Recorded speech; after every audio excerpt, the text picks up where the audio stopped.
نحمده ونستعينه ونستغفره ونعوذ بالله من شرور أنفسنا ومن سيئات أعمالنا من يهده الله فلا مضل له ومن يضلل فلا هادي له وأشهد أن لا إله إلا الله وحده لا شريك له وأشهد أن محمدًا عبده ورسوله أما بعد فإن خير الحديث كتاب الله وخير الهدي هدي محمد صلى الله عليه وسلم وشر الأمور محدثاتها وكل محدثة بدعة وكل بدعة ضلالة وكل ضلالة في النار. أعوذ بالله السميع العليم من الشيطان الرجيم. بسم الله الرحمن الرحيم. يا أيها الذين آمنوا اتقوا الله حق تقاته ولا تموتن إلا وأنتم مسلمون. يا أيها الناس اتقوا ربكم الذي خلقكم من نفس واحدة وخلق منها زوجها وبث منهما رجالا كثيرا ونساء واتقوا الله الذي تساءلون به والأرحام إن الله كان عليكم رقيبا. يا أيها الذين آمنوا اتقوا الله وقولوا قولا سديدا يصلح لكم أعمالكم ويغفر لكم ذنوبكم ومن يطع الله ورسوله فقد فاز فوزا عظيما. محترم حاضرین کرام، عزیز طلباء، معزز اساتذہ اور دیگر دینی و ملی بھائیوں، اللہ رب العالمین نے ہمارے لیے اس دنیا کے اندر بہت ساری عبادتیں مشروع قرار دی ہیں، اور ان عبادتوں کا مقصد یہ ہے کہ ہم وہ عبادتیں کر کے اس دنیاوی زندگی میں زیادہ سے زیادہ نیکیاں جمع کر لیں تاکہ وہ ہماری آخرت کی زندگی میں کامیابی کا سبب بنے. سامعین کرام،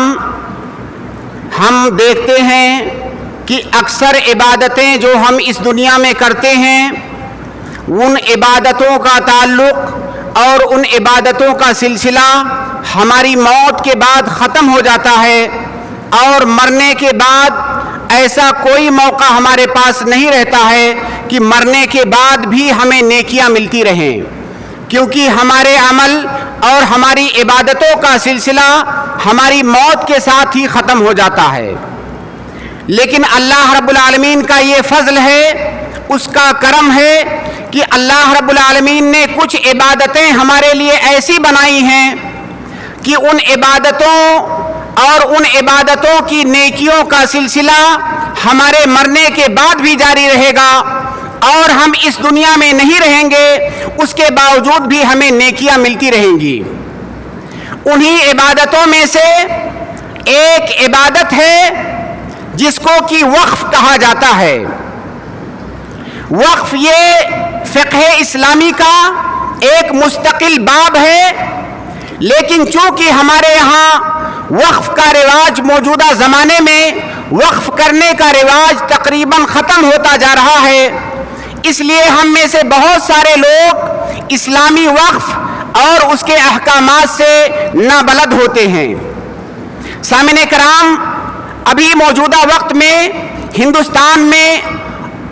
اسلامی اوقاف کے ساتھ جو مسائل چل رہے ہیں، ان مسائل سے ہم میں سے شاید کوئی بھی ناواقف نہ ہو. اس لیے آج میں مناسب سمجھتا ہوں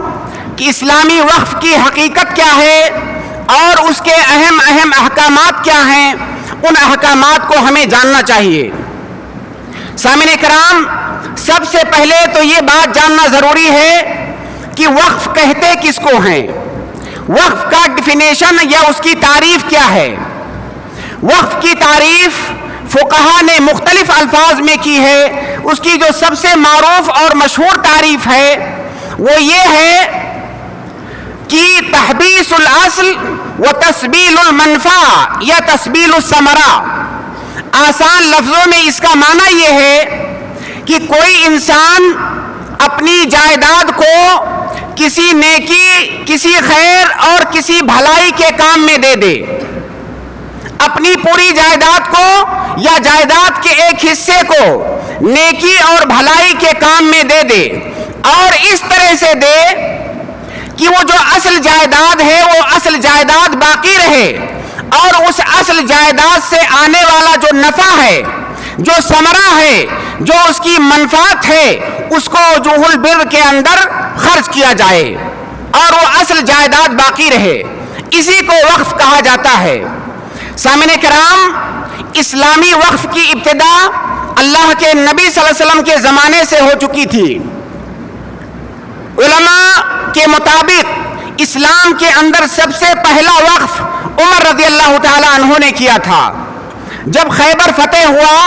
اور مال غنیمت میں سے مسلمانوں کو بہت سارا مال ملا، تو عمر رضی اللہ تعالی عنہ کو بھی وہاں پر ایک پراپرٹی ملی، بہت اچھی پراپرٹی۔ عمر رضی اللہ تعالی عنہ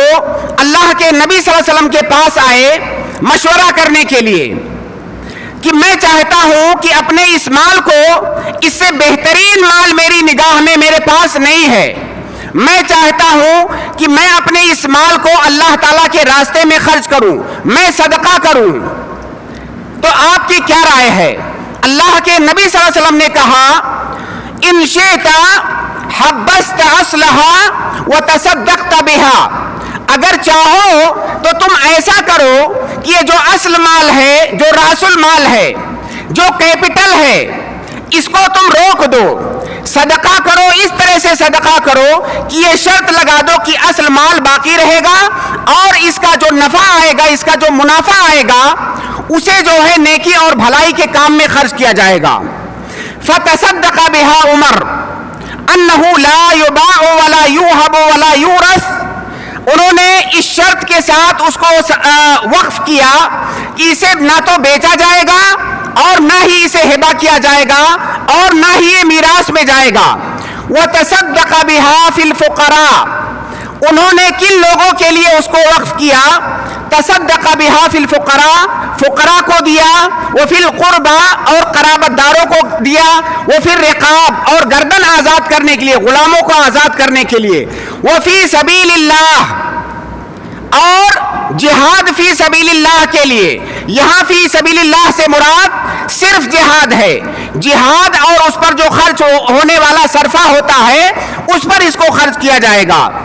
وابن السبیل والضیف اور مسافروں کو اسے دیا جائے گا۔ والضیف اور اگر کوئی مہمان آ گیا ہمارے یہاں تو اس پر بھی اسے خرچ کیا جائے گا۔ تو عمر رضی اللہ تعالیٰ عنہ نے اپنی وہ پراپرٹی وقف کر دی اور یہ شرط لگا دی کہ اسے 6 طرح کی چیزوں کے اندر خرچ کیا جائے گا۔ اس طرح سے اسلامی وقف کی ابتدا ہو گئی۔ اسی طرح سے ایک اور واقعہ ہے، ابو طلحہ رضی اللہ تعالیٰ عنہ معروف صحابی ہیں، ان کے پاس ایک کنواں تھا مسجد نبوی کے قریب میں،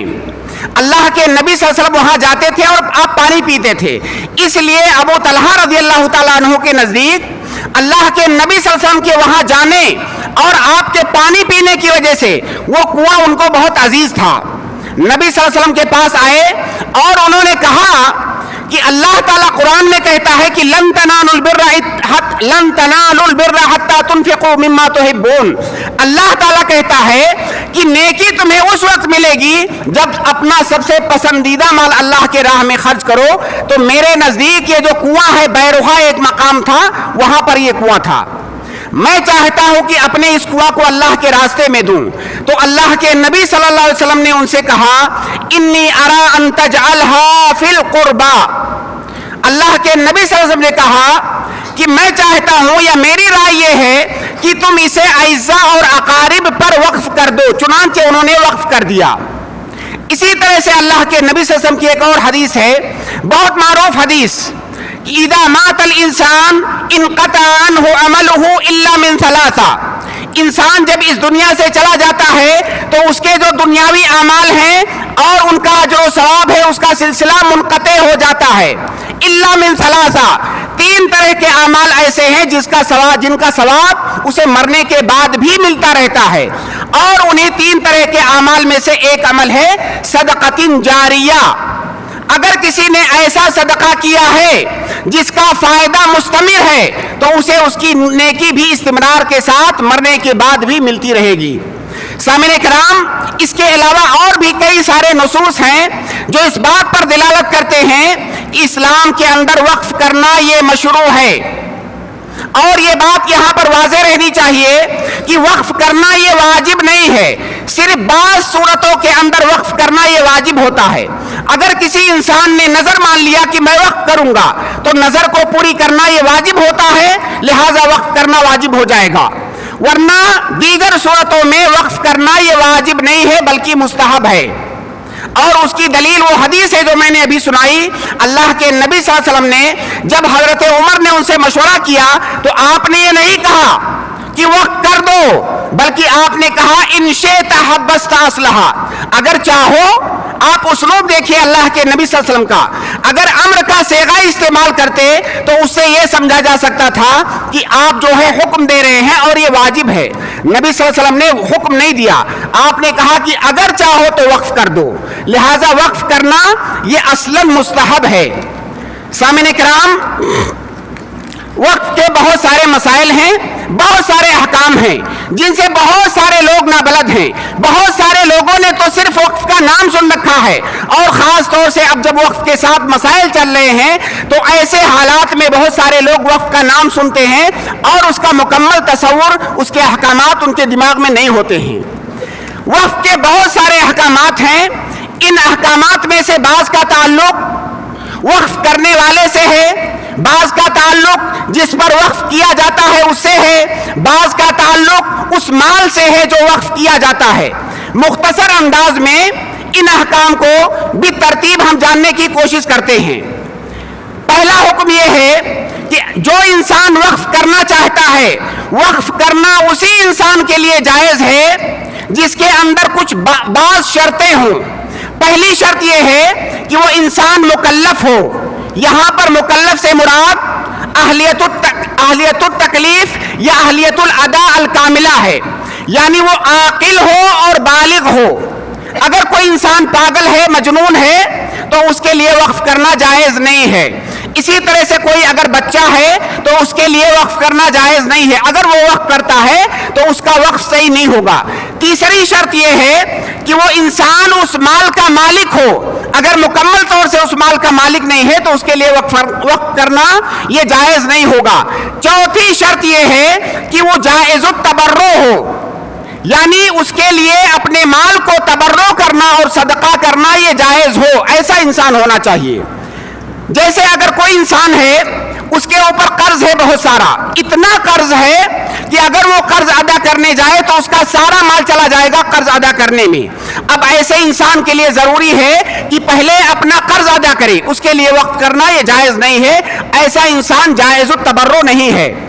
پانچویں شرط یہ ہے کہ وہ انسان جائز التصرف ہو۔ جائز التصرف کا مطلب کہ اس کے لیے اپنے مال میں تصرف کرنے کا اس کا حق ہو۔ بہت سارے لوگ ایسے ہیں جن کا حق چھین لیا جاتا ہے، وہ اپنے مال میں تصرف نہیں کر سکتے۔ جیسے اگر کوئی انسان سفیہ ہے، مہجور علیہ ہے، تو اپنے مال میں وہ تصرف نہیں کر سکتا ہے، تو اس کا جائز التصرف ہونا یہ جائز ہے۔ تو یہ تو اس آدمی کا مسئلہ ہوا جو وقف کرنا چاہتا ہے۔ اسی طرح سے وقف کا ایک حکم یہ ہے کہ وقف کسی ایسے مال کو ہی کیا جا سکتا ہے جس مال کے اندر منفعت ہو۔ اگر کسی مال کے اندر کوئی منفعت نہیں ہے تو اس کو وقف کرنا یہ صحیح نہیں ہے، وہ وقف منعقد نہیں ہوگا، کیونکہ ایک قاعدہ ہے کہ ما لا یجوز بیعہ لا یجوز وقفہ، جس مال کو بیچنا جائز نہیں ہے اس کو وقف کرنا بھی جائز نہیں ہے، اور اسی مال کا بیچنا جائز ہے جو مال نفع بخش ہو۔ اسی طرح سے صرف اسی مال کو وقف کرنا جائز ہے، اسی پراپرٹی کو وقف کرنا جائز ہے جس کی منفعت مستمر ہو، دائمی ہو۔ ایسا مال جس کا نفع مستمر نہ ہو، دائمی نہ ہو، اس کو وقف کرنا یہ صحیح نہیں ہے، وہ وقف صحیح نہیں ہوگا۔ جیسے مثال کے طور پر کسی آدمی نے کوئی گھر کرائے پر لیا اور کہا 10 سال کے لیے کرائے پر لیا اور کہا کہ میں اس کو وقف کرتا ہوں، تو بھائی 10 سال کے بعد تو وہ گھر اس سے چلا جائے گا، اس کا جو کرایہ ہے وہ صرف 10 سال تک آئے گا، گویا کہ وہ دائمی نہیں ہے، تو لہٰذا یہ وقف کرنا صحیح نہیں ہوگا۔ دوسری بات یہ ہے کہ میں نے پہلے ذکر کیا کہ وقف کرنا اسی آدمی کے لیے جائز ہے جو مال کا مالک ہو۔ جب آپ کسی چیز کو کرائے پر لیتے ہیں تو آپ اس کے مالک نہیں بن جاتے ہیں، آپ کو صرف اس کی منفعت ملتی ہے، آپ اس کی منفعت کے صرف مالک ہوتے ہیں۔ اسی طرح سے وقف کرنا اسی مال کا وقف کرنا جائز ہے جو مال معین ہو، مبہم نہ ہو۔ جیسے کسی آدمی کے پاس 10 پراپرٹیاں ہیں، وہ کہے میری ان 10 پراپرٹیوں میں سے ایک پراپرٹی وقف، اس نے یہ نہیں بتایا کہ کون سی پراپرٹی وقف کر رہا ہوں، ایسی صورت میں یہ وقف منعقد نہیں ہوگا، یہ وقف صحیح نہیں ہوگا، اس کے لیے تعین کرنا یہ ضروری ہے۔ اسی طرح سے کسی ایسے مال کا وقف کرنا جائز نہیں ہے جو موصوف فی الذمہ ہو۔ موصوف فی الذمہ کس کو کہتے ہیں؟ الذی لا یتعین بالتعین، جو تعین کرنے کے باوجود بھی متعین نہ ہو، ایسے مال کا وقف کرنا یہ جائز نہیں ہے۔ جیسے کسی آدمی نے کوئی گاڑی خریدا، کمپنی والے سے کوئی گاڑی آرڈر کیا، اب ظاہر ہے گاڑی متعین تو نہیں ہے کہ کون گاڑی بھیجے گا، اس کے پاس ہزاروں گاڑیاں ہیں، انہی میں سے کوئی بھیجے گا جو مواصفات آپ نے بتائے ہیں۔ اب جب تک وہ گاڑی اس کو مل نہ جائے تب تک وہ اس کو وقف نہیں کر سکتا ہے۔ اسی طرح سے ایک بہت بنیادی حکم ہے وقف کے اندر کہ کسی ایسے مال کو ہی وقف کیا جا سکتا ہے کہ اس سے نفع اٹھانے کے باوجود بھی وہ اصل مال باقی رہے۔ اگر نفع اٹھانے کے ساتھ ساتھ وہ اصل مال ختم ہو جاتا ہے تو اس کو وقف کرنا جائز نہیں ہے جمہور علماء کے نزدیک۔ جیسے کوئی آدمی کہے کہ میں یہ کھانا وقف کر رہا ہوں، یہ وقف صحیح نہیں ہوگا جمہور کے نزدیک، کیونکہ کھانا آپ نے کھایا، کھانا جو ہے ختم ہو گیا، تو اس کی اصل باقی رہنی چاہیے۔ ایسا مال ہی وقف آپ کر سکتے ہیں جو اصل باقی رہے نفع اٹھانے کے باوجود بھی۔ اسی طرح سے وقف کرنا صرف نیکی اور بھلائی کے کاموں میں جائز ہے، کسی گناہ کے کام میں وقف کرنا یہ جائز نہیں ہے۔ اگر کوئی آدمی ایسے کام کے لیے وقف کرتا ہے جس میں گناہ ہے، جس میں معصیت ہے، جس میں عدوان ہے، تو ایسی صورت میں یہ وقف کرنا جائز نہیں ہوگا۔ یہاں پر ایک سوال آ سکتا ہے، وہ یہ کہ اگر کسی انسان نے مان لیجئے کوئی سڑک بنوا کر کے وقف کیا، اس سڑک پر تو مسلم بھی چلیں گے، غیر مسلم بھی چلیں گے، اور ان غیر مسلمین میں سے بہت سارے ایسے ہوں گے جو غلط مقصد سے اس کا استعمال کریں گے،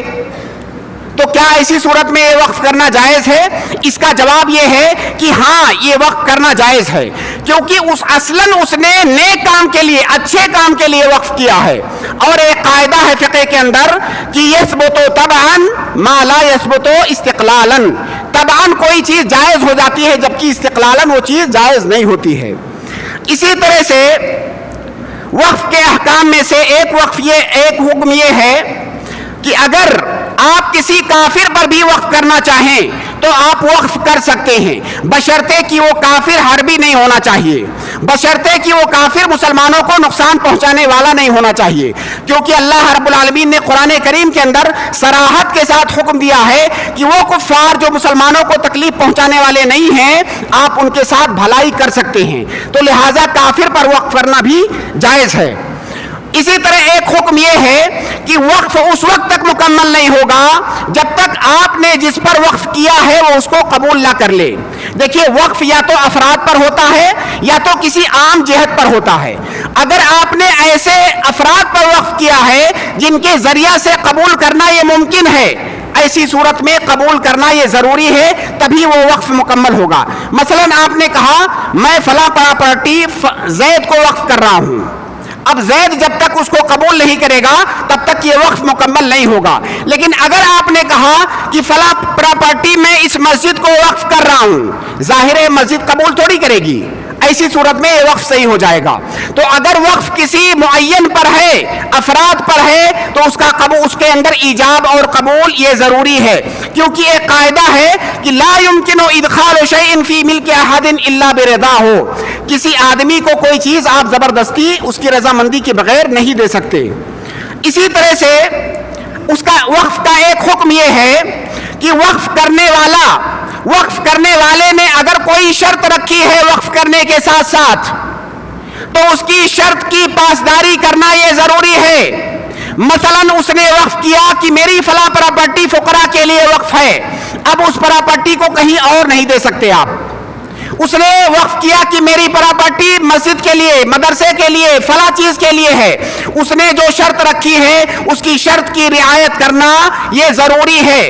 اس میں اس کی مرضی کے بغیر آپ تصرف نہیں کر سکتے۔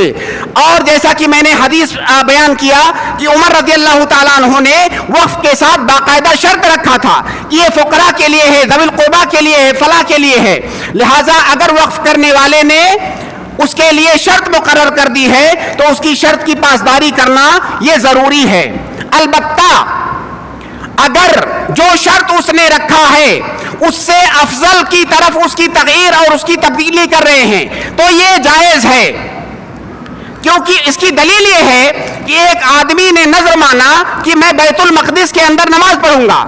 اللہ کے نبی صلی اللہ علیہ وسلم سے جب بیان کیا تو اللہ کے نبی صلی اللہ علیہ وسلم نے کہا نہیں، بیت المقدس میں جانے کی ضرورت نہیں ہے تم کو، یہی مکہ کے اندر نماز پڑھ لو۔ ظاہر ہے مکہ کے اندر نماز پڑھنا یہ بیت المقدس میں نماز پڑھنے سے زیادہ بہتر ہے، تو اللہ کے نبی صلی اللہ علیہ وسلم نے اس نذر کو بہتر سے تبدیل کر دیا، اور یہ وقف یہ نذر کی طرح سے ہی ہے۔ نذر کی طرح سے یوں ہے کہ جس طرح سے نذر ماننا یہ واجب نہیں ہوتا ہے، انسان خود اپنے اوپر واجب کرتا ہے، اسی طرح سے وقف یہ انسان کے اوپر الزامی نہیں ہے، وہ اپنی مرضی سے وقف کرتا ہے، لہٰذا اگر وقف کی شرط کو بہتر کی طرف تبدیلی کر رہے ہیں تو یہ جائز ہے۔ اسی طرح سے وقف کرنے والے کے لیے یہ جائز ہے کہ اس وقف پر کوئی نگراں متعین کر دے، جس کو کہ فقہا کی زبان میں ناظر بولتے ہیں۔ کسی نے کوئی وقف کیا اور کہا کہ اس وقف کی نگرانی فلاں آدمی کرے گا، تو ایسا کرنا یہ جائز ہے، اور اس کے شرط کی رعایت کرنا، اس کی پاسداری کرنا یہ ضروری ہے۔ جس کو اس نے نگراں متعین کیا ہے وہی اس کی نگرانی کرے گا۔ عمر رضی اللہ تعالیٰ عنہ نے جب وقف کیا تھا تو انہوں نے اس کا ناظر اپنی بیٹی حفصہ رضی اللہ تعالیٰ عنہا اور اپنے خاندان کے بعض دیگر لوگوں کو بنایا تھا، لہٰذا اگر واقف چاہے تو اس پر ناظر مقرر کر دے، اور اس کی ذمہ داری ہوگی کہ مصلحت کے اعتبار سے وہ اور واقف کی شرط کے اعتبار سے اس کی رعایت کرتے ہوئے اس میں تصرف کرے۔ اسی طرح سے وقف پر کسی عورت کو ولایت دینا، اس کو نگراں بنانا یہ جائز ہے، جیسا کہ ابھی میں نے ذکر کیا، جبکہ عام حالات میں، عام چیزوں میں عورت کی ولایت جائز نہیں ہے، لیکن وقف پر عورت کو نگراں بنانا اور اس کو والیہ بنانا یہ جائز ہے، جیسا کہ عمر رضی اللہ تعالی عنہ نے کیا تھا۔ اور اگر بفرض یہ تسلیم اگر یہ مان لیا جائے کہ وقف کرنے والے نے کسی کو نگراں اور ناظر نہیں بنایا ہے، ایسی صورت میں اس کی نگرانی کون کرے گا؟ یہ تین حالتوں سے خالی نہیں ہے۔ اگر اس نے کسی عام جہت پر وقف کیا ہے تو ایسی صورت میں حاکم اس کا نگراں ہوگا، اور اگر اس نے کسی خاص فرد کو دیا ہے تو وہ خود اس کا نگراں ہوگا، اور اگر اس نے کسی وصف کے ساتھ وقف کیا ہے، جیسے وہ بولے کہ میں اسے وقف کرتا ہوں مؤذنوں کے لیے، اماموں کے لیے، تو یہ ایک وصف ہے، ایسی صورت میں اس کا نگراں بھی، اس کا ناظر بھی حاکم ہوگا، اور ہر وہ شخص جو امام ہے یا مؤذن ہے اس پر اسے خرچ کیا جا سکتا ہے۔ اسی طرح سے ناظر اور نگراں کے لیے جائز ہے، کسی وقف کی جو نگرانی کر رہا ہے اس کے لیے جائز ہے کہ اس میں سے وہ بھلائی کے ساتھ اپنی اجرت لے سکتا ہے۔ اگر وہ فقیر ہے تو اپنا نفقہ لے سکتا ہے، اور اگر غنی ہے تو اجرت المثل لے سکتا ہے، اس سے زیادہ نہیں لے سکتا، کیونکہ عمر رضی اللہ تعالیٰ عنہ نے جب وقف کیا تھا تو آپ نے کہا تھا کہ کوئی حرج نہیں ہے کہ جو اس کا والی اور نگراں اور ناظر ہو وہ بالمعروف اس میں سے کھا سکتا ہے، تو لہٰذا جو نگراں ہے اس میں سے وہ اپنی اجرت لے سکتا ہے، اجرت سے زیادہ وہ کچھ نہیں لے سکتا۔ اسی طرح سے وقف کا ایک حکم یہ ہے کہ وقف یہ عقد لازم ہے۔ عقد لازم ہونے کا کیا مطلب ہے کہ جیسے ہی آپ نے وقف کیا اسی وقت اس وقف کی تنفیذ ہو جائے گی، ایسا نہیں کہا جائے گا کہ آپ نے وقف ابھی کیا ہے اور یہ بعد میں اس کی تنفیذ ہوگی۔ وقف یہ عقد لازم ہے۔ اسی طرح سے عقد لازم ہونے کا ایک تقاضا یہ ہے کہ وقف کو فسخ نہیں کیا جا سکتا۔ اگر کسی نے وقف کر دیا، اب کل کو آ کر کے کہے کہ نہیں میں واپس لینا چاہتا ہوں، واپس نہیں لے سکتا، کیوں؟ اس لیے کہ وقف یہ عقد لازم ہے، اور عقد لازم کا مطلب یہ ہے کہ اس کے منعقد ہونے کے بعد اس کو آپ کینسل نہیں کر سکتے، آپ اس کو واپس نہیں لے سکتے۔ اسی طرح سے اگر کسی نے وقف کیا اور کہا کہ میں فلاں چیز وقف کر رہا ہوں لیکن میری زندگی تک یہ چیز میرے پاس رہے گی اور میرے مرنے کے بعد یہ وقف ہے، ایسی صورت میں یہ وقف نہیں ہے، بلکہ ایسی صورت میں یہ وصیت کے حکم میں ہے، اور وصیت کا حکم یہ ہے کہ یہ موت کے بعد نافذ کی جائے گی اور ثلث مال سے زیادہ میں نافذ نہیں کی جائے گی۔ جیسے مان لیجئے آپ نے اپنی لائبریری وقف کیا، آپ نے کہا کہ جب تک میں زندہ رہوں گا یہ لائبریری میرے پاس رہے گی، جب میں مر جاؤں گا تو یہ وقف ہے، تو یہ وقف نہیں ہے، یہ وصیت ہے، اور ایسی صورت میں وصیت ثلث مال سے زیادہ میں نافذ نہیں کی جا سکتی۔ اسی طرح سے وقف کے عقد لازم ہونے کا ایک مطلب یہ ہے کہ وقف کو بیچنا جائز نہیں ہے، وقف کو بیچنا جائز نہیں ہے، وقف کو رہن میں رکھنا جائز نہیں ہے، وقف کو میراث میں دینا جائز نہیں ہے، وقف کو ہبہ کرنا جائز نہیں ہے، کیوں؟ الغرض وقف کو کسی ایسی چیز میں وقف کے ساتھ تصرف نہیں کیا جائے گا جس کی وجہ سے اس کی ملکیت منتقل ہو جائے،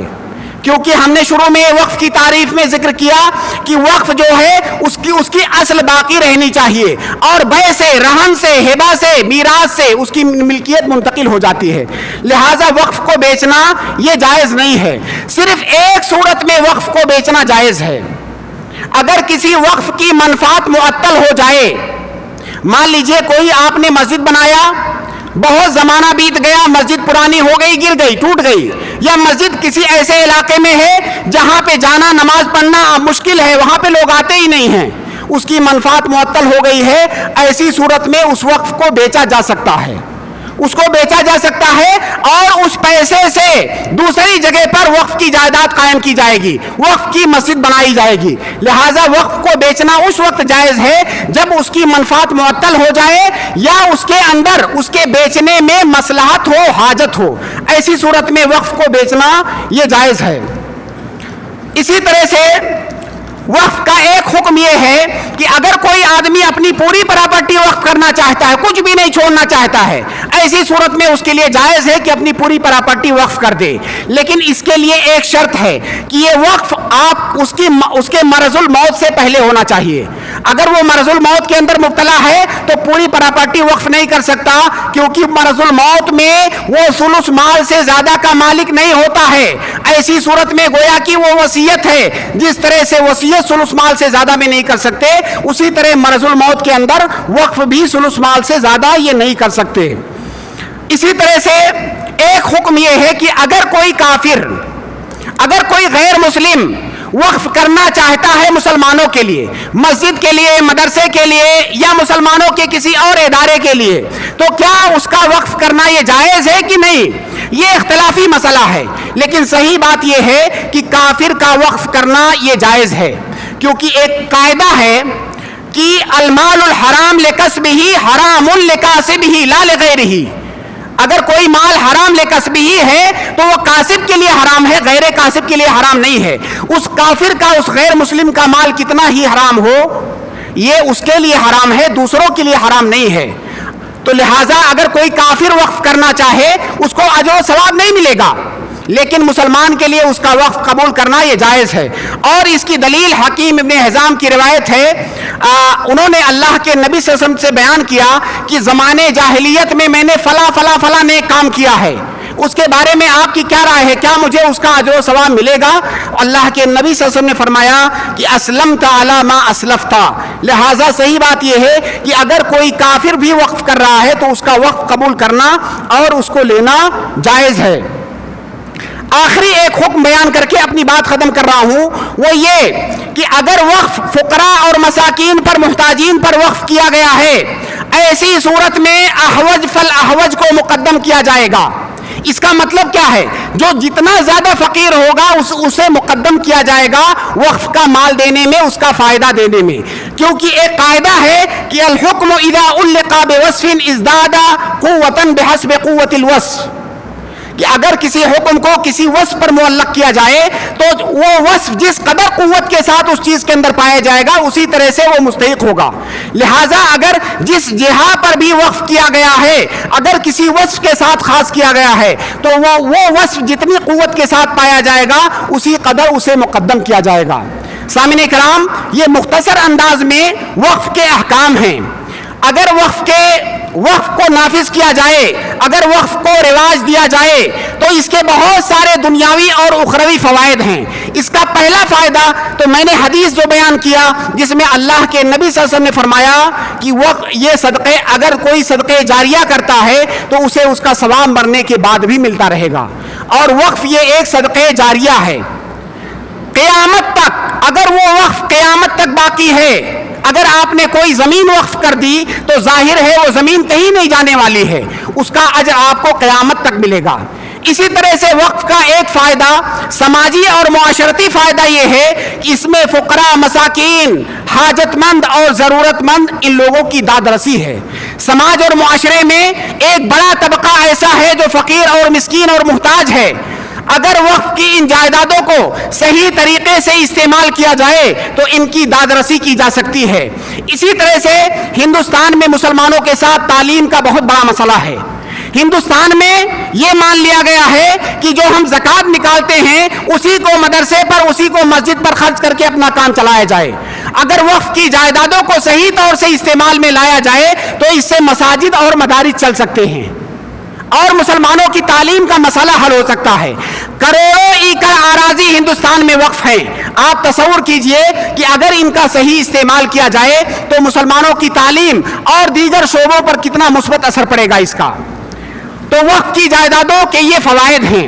لیکن ہمارے ہاں اگر ہم زمینی صورتحال دیکھیں تو وقف کی جائیدادوں کے ساتھ بہت ساری جو کوتاہیاں کی جا رہی ہیں، بے اعتدالیاں کی جا رہی ہیں، بہت ساری زیادتیاں کی جا رہی ہیں. انہی میں سے ایک زیادتی یہ ہے کہ وقف کی جائیدادوں کو بہت سارے دبنگ قسم کے لوگ قبضہ کر کے اس کو بیچ دیتے ہیں. اور ابھی میں نے بیان کیا کہ وقف کی جائیداد کو بیچنا جائز نہیں ہے. اگر اسے جائز کام کے لیے بھی بیچا جا رہا ہے تب بھی جائز نہیں ہے، الا یہ کہ اس کے اندر مصلحت پائی جائے. جائے کہ کوئی انسان آئے اور قوت کے ساتھ اس پر قبضہ کر لے اور اس کو بیچ دے. بہت ساری پراپرٹیوں پر بلکہ ہندوستان میں اکثر وقف کی جو جائیدادیں ہیں وہ کسی نہ کسی کے قبضے میں ہیں اور ان کو ان کے اصل مصرف میں خرچ نہیں کیا جا رہا ہے. ہمیں اس بات سے ڈرنا چاہیے کہ کہیں اللہ رب العالمین کی طرف سے کوئی پکڑ نہ آ جائے. ہندوستان میں جیسا کہ میں نے سنا اور پڑھا ہے کہ ہندوستان میں وقف کی جائیدادیں تیسرے نمبر پر ہیں. فوج اور ریلویز کو چھوڑ کر کے سب سے زیادہ مالدار وقف بورڈ ہے. اس کے باوجود وقف کی جائیدادوں کا کہاں کون سا استعمال ہے؟ کیا آپ نے دیکھا ہے؟ تو وقف کی جائیدادوں پر مالکانہ حق جمع کر کے اس پر کنٹرول کر کے اس کو بیچنا، اس کو اپنی مصلحت میں استعمال کرنا یہ ہندوستان کے اندر عام ہو چکا ہے. اسی طرح سے ایک چیز اور دیکھنے میں آتی ہے، کسی انسان نے وقف کیا، کوئی مسجد بنا دیا یا کوئی مدرسہ بنا دیا. اب بعد میں جو اس کی نسل آ رہی ہے، اس کے جو بچے آ رہے ہیں، وہ کیا سمجھتے ہیں کہ یہ میرے باپ دادا نے مسجد بنائی تھی، میرے باپ دادا نے مدرسہ بنایا تھا، لہٰذا اس پر ہمارا زیادہ حق ہے، جبکہ ان کا اس پر کوئی حق نہیں ہے. وقف کی جائیداد میراث میں منتقل نہیں ہوتی ہے. وقف کرنے کے بعد اسے ملغا نہیں کیا جا سکتا ہے، اس پر اپنا مالکانہ حق جتایا نہیں جا سکتا ہے. لیکن بہت سارے لوگوں کے دماغ میں بات ہوتی ہے کہ جب میرے خاندان نے یا میرے باپ دادا نے اس کو وقف کیا تھا تو اس پراپرٹی پر میرا زیادہ حق ہے. اسی طرح سے بہت ساری بے اعتدالیاں ہیں جو وقف کے اندر پائی جاتی ہیں. اور وقف جو ہے، وقف کے لیے اسلام نے احکامات متعین کیے ہیں. اگر ان احکامات کے ساتھ، ان ضوابط کے ساتھ، ان شروط کے ساتھ وقف کی تنفیذ نہیں کی جا رہی ہے تو اس کا نہ تو دنیا کے اندر کوئی فائدہ ہے اور نہ ہی آخرت کے اندر اس کا کوئی فائدہ ہوگا.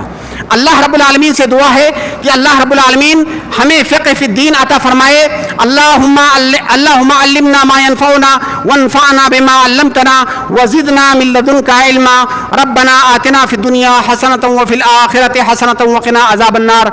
ربنا لا تزغ قلوبنا بعد إذ هديتنا وهب لنا من لدنك رحمة إنك أنت الوهاب.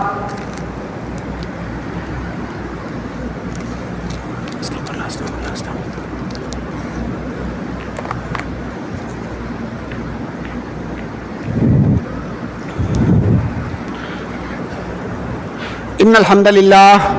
نحمده ونستعينه ونستغفره ونعوذ بالله من شرور أنفسنا ومن سيئات أعمالنا من يهده الله فلا مضل له ومن يضلل فلا هادي له وأشهد أن لا إله إلا الله وحده لا شريك له وأشهد أن محمدا عبده ورسوله أما بعد إن الله وملائكته يصلون على النبي يا أيها الذين آمنوا صلوا عليه وسلموا تسليما اللهم صل على محمد وعلى آل محمد كما صليت على إبراهيم وعلى آل إبراهيم إنك حميد مجيد اللهم بارك على محمد وعلى آل محمد كما باركت على إبراهيم وعلى آل إبراهيم إنك حميد مجيد قوموا للصلاة